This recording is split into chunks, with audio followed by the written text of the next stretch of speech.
شروع اللہ کے نام سے جو نہایت مہربان اور بے حد رحم والا ہے۔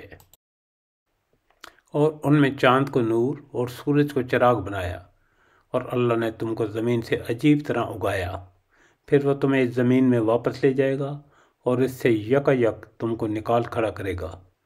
اور اللہ نے زمین کو تمہارے لیے فرش کی طرح بچھا دیا تاکہ تم اس کے اندر کھلے راستوں میں چلو۔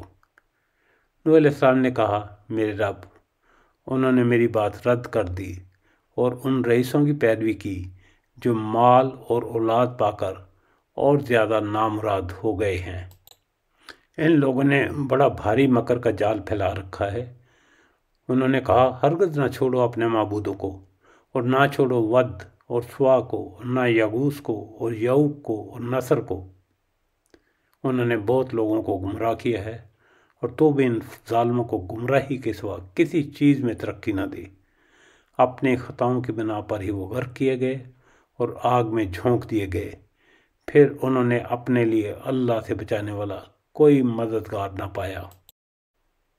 اور نوح علیہ السلام نے کہا، میرے رب، ان کافروں میں سے کوئی زمین پر بچنے والا نہ چھوڑ۔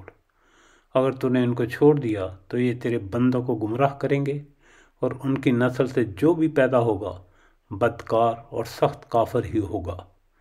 میرے رب، مجھے اور میرے والدین کو اور ہر اس شخص کو جو میرے گھر میں مومن کی حیثیت سے داخل ہوا ہے، اور سب مومن مردوں اور عورتوں کو معاف فرما دے، اور ظالموں کے لیے ہلاکت کے سوا کسی چیز میں اضافہ نہ کر۔ بسم اللہ اول و آخر۔ شکر الحمدللہ رب العالمین۔ اس کے ساتھ ہی سورہ نوح کا ترجمہ اور ریکارڈنگ مکمل ہو گئی ہے۔ اللہ تعالی ہماری سعی قبول فرمائے، آمین ثم آمین۔ ہمیں اپنی دعاؤں میں یاد رکھیے گا۔ شکریہ، والسلام۔